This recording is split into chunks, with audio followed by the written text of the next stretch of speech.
ফ্যাসিবাদী যারা দোষর রয়েছিল তাদের দ্রুত বিচার আমাদের সকলেরই প্রত্যাশা। সেই দৃশ্যমান বিচার কার্যক্রম আমরা দেখতে চাই।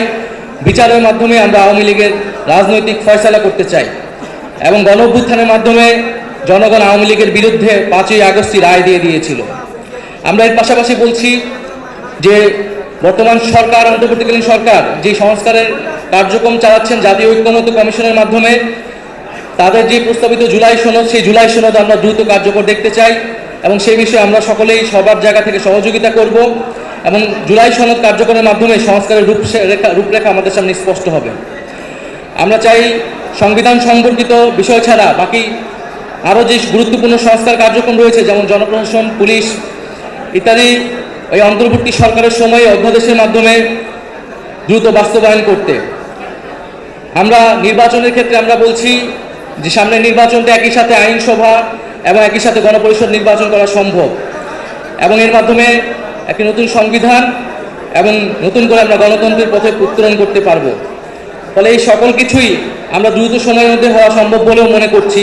সরকার যে নির্ধারিত সময় দিয়েছে, সেই নির্ধারিত সময়ের মধ্যেই এই সকল কার্যক্রম করে নির্বাচনের দিকে যাওয়া সম্ভব। কিন্তু নির্বাচনের আগে অবশ্যই আইন শৃঙ্খলার পরিস্থিতির উত্তরণ ঘটতে হবে। এককভাবে সরকারের পক্ষে কাজ হয়তো সম্ভব নাও হতে পারে, তাই রাজনৈতিক দল, সামাজিক শক্তি এবং অভ্যুত্থানের শক্তিগুলোকে সেক্ষেত্রে ভূমিকা রাখতে হবে। নির্বাচনের জন্য সেনাবাহিনী, পুলিশ, আমলাতন্ত্র ও মিডিয়ার নিরাপত্তা প্রয়োজন, তাই প্রাতিষ্ঠানিক নিরাপত্তা নিশ্চিত করতে হবে। জনপরিসরে নারীর নিরাপত্তা, নারীর প্রতি সহিংসতার বিরুদ্ধে আইনগত সামাজিক উদ্যোগ সরকারের পক্ষ থেকে নিতে হবে এবং দুর্নীতি ও চাঁদাবাজি বন্ধ সরকারকে আরও কঠোর হতে হবে। আমরা সাম্প্রতিক সময়ে দেখতে পাচ্ছি কিছু গোষ্ঠী বাংলাদেশ ও ইসলাম ধর্মকে নেতিবাচকভাবে বিশ্বে উপস্থাপনের চেষ্টা করছে, তাই সন্ত্রাস ও উগ্রবাদীদের বিরুদ্ধে আমাদের কঠোর অবস্থান দেখাতে হবে সরকারের পক্ষ থেকে এবং আমাদেরকে সামাজিক এবং রাজনৈতিক জায়গা থেকেও সে অবস্থান দেখাতে হবে।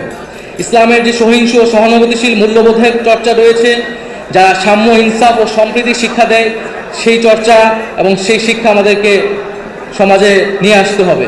আমরা মনে করি বাংলাদেশ পুনর্গঠন একদিনে সম্ভব নয়, একটা দীর্ঘ সময়ের জঞ্জাল সাফের মাধ্যমে বাংলাদেশকে পরিবর্তন করা এবং জনগণের কল্যাণ সাধন সম্ভব।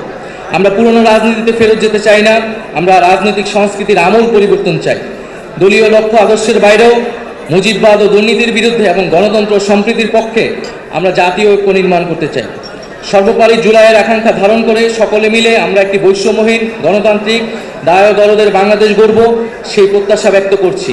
এবং আজকের অনুষ্ঠানে যারা উপস্থিত হয়েছেন, রাজনীতিবিদ সহ সমাজের বিশিষ্ট নাগরিকবৃন্দ এবং যারা আমাদের জুলাই গণঅভ্যুত্থানে আমরা যারা একসাথে কাজ করেছি, একসাথে লড়াই করেছি, তারা সকলেই একটা অংশ, তাদের যে বেশিরভাগ অংশ আজকে উপস্থিত হয়েছেন বা যারা উপস্থিত হতে পারেন নাই, সকলকেই ধন্যবাদ জানাচ্ছি।